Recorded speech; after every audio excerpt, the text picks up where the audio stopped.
okay to pat yourself on the back there too, Kat. You happened in the fourth quarter. He put his name in the history books in Indy to help the Knicks avoid an 0-3 deficit. Towns was the second Knicks player to score 20 points in the fourth quarter of a playoff game, joining his teammate, Jalen Brunson. So let's head out to Minneapolis now. That's where our Tim Bontemps is standing by ahead of this Game 4. Tim, let's start with the Knicks here. After stealing Game 3 on the road, what can they realistically carry over into tonight's matchup to try to take control of this series?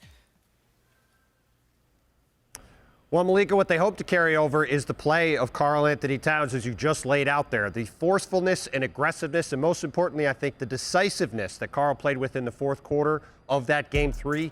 That's what the Knicks need him to do in Game 4 and beyond in this series. When Karl Towns is locked in and playing decisively like that, acting quickly on offense, taking the open shots that he gets, driving with aggression to the basket like you see right here, that is when the Knicks are at their best, and that's when Karl Towns is at his best. That's why he was an All-NBA player this year. He makes the Knicks a different kind of team. And obviously for the first 3 quarters of that game, he did not look like that. And on the Pacers side of things, obviously they need Aaron Nesmith to be healthy.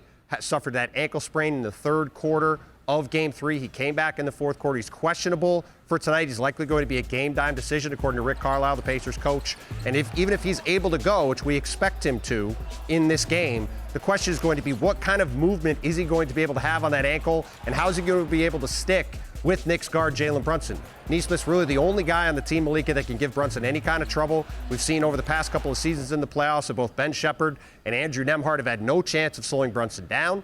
So the Pacers are going to need Nesmith at his best if they want to get this win tonight and take a 3-1 lead in the series, and we'll see how much it can give them at tip-off tonight. Well, the Knicks are 6-1 away from home. Tim Bontemps, thank you so very much. We were due for a close game in Minnesota after the average margin of victory in the first 3 Western Conference Finals games. It was north of 27 points. But out east, we've had nothing but fantastic finishes. Are we in for another one? Tonight, let's relive the drama with our electric moment brought to you by Hyundai. It all started here in Game 1. The Pacers, they became the first team to win despite trailing by 9 points in the final minute of a playoff game since 1998. Highlighted by an all-time shot in celebration from Tyrese Halliburton.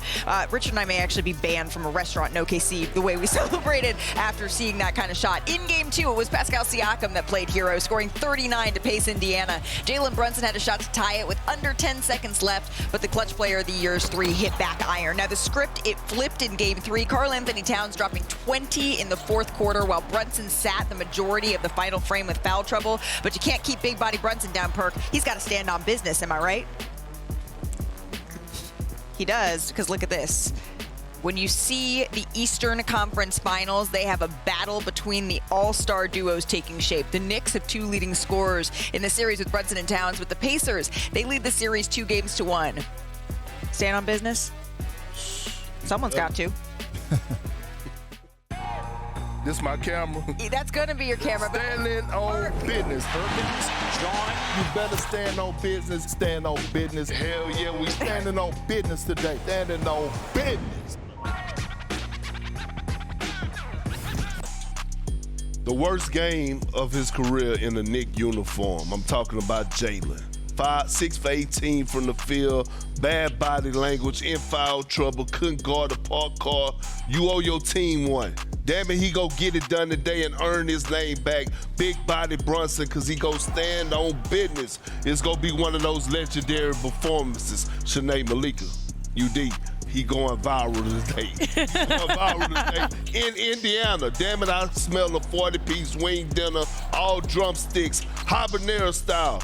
Big body Brunson will be in the building. He owes his teammates this one. He's going to close it in great fashion on the road. We've seen so many players, though, step up. We mentioned Pascal Siakam. You saw Tyrese Halliburton in Game 1. Karl-Anthony Towns, and now you're calling for a big game from Jalen Brunson. But Janae, big body Brunson. If it's one player that you were watching in this game that you think needs to shine brighter than anybody else in this Game 4, it would be whom? Look, I wanted to pick and be tiebreak between my brothers here, but I'm going to say Karl-Anthony Towns because we need to see him do that dominance over the course of 4 quarters. We saw one sensational 20-point quarter, 22-point scored and assisted, down the stretch. So Karl-Anthony Towns, if the Knicks are really going to have a shot, we know Brunson can bounce back with his performances. We know that the supporting cast, they're trying to mobilize their bench in a different way. But if Cat shows up, he's the ultimate X factor. I can't argue that. Okay. Well, you got to argue with me on that. I mean, I love what Brunson does, but Cat is the X factor. He's the guy that you really can't game plan for. He goes inside, he goes outside, he brings that aggression. We don't know when it's coming, but when it does come, it surprises the hell out of everybody. So if he brings that, he's the guy that they can't match up with. I agree. What do the Knicks need to do to even up this series? We saw big-time plays late in Game 3, but it felt like some of that was forced. Tibbs had to change his rotations because Cat was in foul trouble, because Brunson was in foul trouble. Perk, don't you feel like they need to defend? But the problem is that their best defensive lineups are their worst, or they're like not as good offensive lineups? If I'm Tibbs, I start the game with Mitchell Robinson in the starting lineup. So for Josh Hart, like they did last time around. Okay. And after halftime, I'm going with Shamet or DeLon Wright. Reason being, I thought the full court pressure, 94 feet, is what changed the game and gave that team life, in my opinion. Right? Those guys, their energy defensively, fighting over screens. And then all of a sudden, we saw OG Anunoby get that key block on Aaron Nesmith. And then afterwards, he yelled in his face. So that's what I would do if I was Tibbs. I agree with you. DeLon Wright do need to get some minutes, but what I'm going to say is they can't keep starting the game down like this. Your two best guys got to take the damn challenge. To whom much is given, much is required. We're not asking you to be first team all defense, but damn it, guard your yard and give some effort. We can't be staggering minutes. We need both of y'all to be our best version and win. So they got to guard their damn yard at some point and have some pride. Last thing I'm going to say this. Big body Brunson is starting to look like a smaller version of Luka.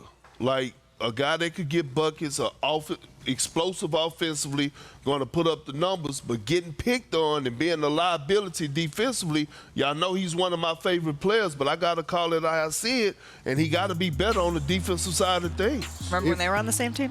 Yeah. Sometimes as a great coach, your best defense on guys like that is to attack them offensively. Yeah, that is true. You come at them and you just wear them down over and over. We're going to talk about, Lakers or Luka or whatever the case is. Like, that was LeBron James. That's what they did. They really tried to wear him down every time he touched the floor. But when I look at this, I think you're exactly correct. When it comes to the Pacers, their offense has been clicking on highest cylinders in the NBA, the best remaining offense amongst all playoff teams. What you do is you disrupt. And what we saw is picking up, full court was that disruption. 21 assists compared to their usual 29. Right. But I hear what you're saying, UD, that eventually, to quote my brother Perk, they have to slide those puppies. But you saw the proof in the pudding when you did stagger minutes, even if it was out of necessity in Game 3. Should that be done more intentionally here? You know what should be done more? Tom Thibodeau and Jalen Brunson get Cat going early. Yes. Right? That's on y'all too. Like, again, we go back and ask the question, how was the best pick and roll duo in the regular season not the best pick and roll duo right now? Like, I thought the chemistry was supposed to get stronger in the postseason. Perk, I know this is personal for you. Can you talk about how important it was when you were playing, that once you knew you got a bucket early, you were locked in? What happened the first play of every game, to Chiney's point here? The first play of every game. Could you take people behind the curtains? Behind the scenes? Doc Rivers tricked me. He tricked me every game. He ran the first play for me every single game, a ducky in to give me a shot up, because he like, if Perk score a bucket, I ain't going to run nothing else for him, but I know I got him locked in for whatever I need him to do defensively, setting screens, and everything that probably didn't show up in the stats. You were lucky because they ain't run nothing for me. They ain't never run nothing for me. So keep an eye. Rebound and get out there and make a wide open shot. Keep an eye on to see if Coach Tibbs goes to Cat early. We run the first play for you here on NBA Today every show. So we got you. Don't worry about it. I'm on